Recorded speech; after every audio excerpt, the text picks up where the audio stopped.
সারা দেশের ন্যায় কক্সবাজারের উখিয়া উপজেলা স্বাস্থ্য সহকারী কর্মকর্তারা উখিয়া উপজেলা স্বাস্থ্য কমপ্লেক্সের সামনে তারা আজকে মানববন্ধন করছেন। আমরা সেটুকু দেখতে পাচ্ছি। দর্শক, আপনাদেরকে দেখানোর চেষ্টা করছি। তাদের সাথে আমরা এখন কথা বলে জানবো তারা কী জন্য আজকে এখানে মানববন্ধনে দাঁড়িয়েছেন, কী জন্য আজকে এখানে এই অবস্থান কর্মসূচিতে আসছেন, এটি যদি বলতেন। আজকে সারা বাংলাদেশের কেন্দ্রীয় কর্মসূচি অনুযায়ী আমরা স্বাস্থ্য সহকারীরা কর্মবিরতি করতেছি। আমাদের ন্যায্য দাবি হচ্ছে 6 দফা দাবি। আমাদের সরকারকে মেনে নেওয়ার জন্য অনুরোধ করতেছি। আমাদের টেকনিক্যাল পদমর্যাদা এবং স্নাতক ডিগ্রি পদমর্যাদা গ্রেড উন্নতিকরণ এবং আমাদের যে বৈষম্য, গ্রেডের যে বৈষম্য, এগুলো দূরীকরণ এবং আমাদেরকে যাতে স্বাস্থ্য সহকারীরা সুস্থ সুন্দরভাবে জীবনযাপন করতে পারে সেই দাবিগুলো মেনে নেওয়ার জন্য আজকে আমরা গত 1 তারিখ থেকে আমরা সারা বাংলাদেশে কর্মবিরতি অবস্থান করতেছি। আমরা উখিয়া উপজেলা স্বাস্থ্য কমপ্লেক্স তারই ধারাবাহিকতায় আজকে আমাদের কর্মবিরতি চলতেছে। আমি গণপ্রজাতন্ত্রী বাংলাদেশ সরকারের মাননীয় মন্ত্রী পরিষদের সম্মানিত উপদেষ্টা মহোদয় এবং উপদেষ্টা মহোদয় কাজের নিকট আবেদন করব আমাদের এই অবহেলিত বৈষম্য শিকার স্বাস্থ্য সহকারীদের এই দাবি 6 দফা দাবি যাতে অতি শীঘ্রই মেনে নিয়ে আমরা যাতে কর্মে ফিরে যেতে পারি এই দাবি জানাচ্ছি।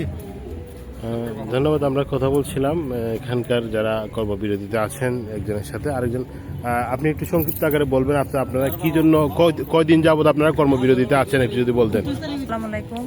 আমরা নভেম্বরের 29 তারিখ থেকে আমরা কর্মবিরতিতে আছি। আমরা আসলে এই দীর্ঘদিন ধরে আমরা বেশ কয়েকবার আন্দোলনে আসছিলাম। আমরা সরকার বারবার আমাদেরকে আশ্বাস দেয়, আমরা আশ্বাসে বিশ্বাসী হয়ে আমরা বারবার কাজে ফিরে যাই। এই দীর্ঘদিন যাবত এই বৈষম্যের শিকার হচ্ছি। আসলে আমরা এর পরিত্রাণ চাই। আসলে আমরা চাই অচিরে আমাদের দাবি দাওয়াগুলো মেনে নেওয়া হোক। এটাই হচ্ছে আমাদের সরকারের কাছে একমাত্র চাওয়া। এবং আমরা অসম্ভব বৈষম্যের শিকার। আমাদের নিয়োগ করা বেশিরভাগ নিয়োগ করা 2004 থেকে। আমরা যখন প্রথমে নিয়োগে ঢুকতেছি তখন প্রাইমারি স্কুল সকল ডিপার্টমেন্ট আমাদের নিচে ছিল। বর্তমানে পশু ডাক্তার বলেন, সমাজসেবা বলেন, সরকারি প্রাইমারি স্কুল বলেন, সমস্ত ডিপার্টমেন্ট আমাদের নিচে ছিল। ওনারা রাতারাতি কীভাবে কুকুরকে যারা ভ্যাকসিন দেয়, কীভাবে রাতারাতি গ্রেড পরিবর্তন করে চলে আসলো, এটা 11তম গ্রেড 10তম গ্রেডের কীভাবে চলে আসলো আমরা বুঝতে পারতেছি না। এই জন্য আমরা বাংলাদেশে যত গভর্নমেন্ট এমপ্লয় আছে সবচেয়ে নিম্ন স্তরে এখন আমরা বাস্তব। একলা সরকার বাহাদুরকে আমরা বারবার বলা সত্ত্বেও যখন মানতেছে না আমরা কঠোর থেকে কঠোরে আন্দোলনে যাচ্ছি। আমাদের এখন আন্দোলন চলতেছে উপজেলা পর্যায়ে, আমাদের কেন্দ্রীয়ভাবে আন্দোলন চলতেছে। আমরা বিগত নভেম্বর 29 তারিখ থেকে আমরা আন্দোলন আছি। সরকার বাবদকে বারবার বলতেছি আমাদের দাবিগুলো মেনে নিয়ে আপনারা চিন্তা করেন। যেহেতু আপনারা সরকারে আছেন, আপনাদের চিন্তা করার ক্ষমতা আছে। অন্যান্য ডিপার্টমেন্ট আমাদের থেকে এগিয়ে, শুধু এইটা চিন্তা করেন।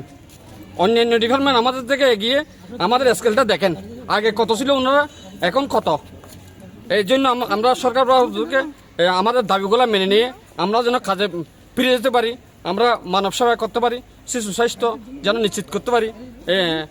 আমাদের দাবিগুলো মেনে নিয়ে আমরা কাজে ফেরার সুযোগ দেওয়ার জন্য সরকার বাবদকে আমি অনুরোধ করছি। ধন্যবাদ। আমাদেরকে জানাচ্ছিলেন তারা আসলে তাদের দাবিগুলো মেনে না নেওয়া হলে তারা কাজে ফিরে যাবেন না, এ ধরনের একটি প্রতিশ্রুতি তারা দিচ্ছেন। তো এখানকার যারা যে কর্মবিরতিতে আছেন তাদেরকে দ্রুত দাবি মেনে নিয়ে কর্মস্থানে ফিরিয়ে দেওয়ার জন্য জোর দাবি জানিয়েছেন স্থানীয় সুশীল সমাজ। পাশাপাশি তাদের এই মানববন্ধন থেকে এই জোর দাবি তুলেছেন।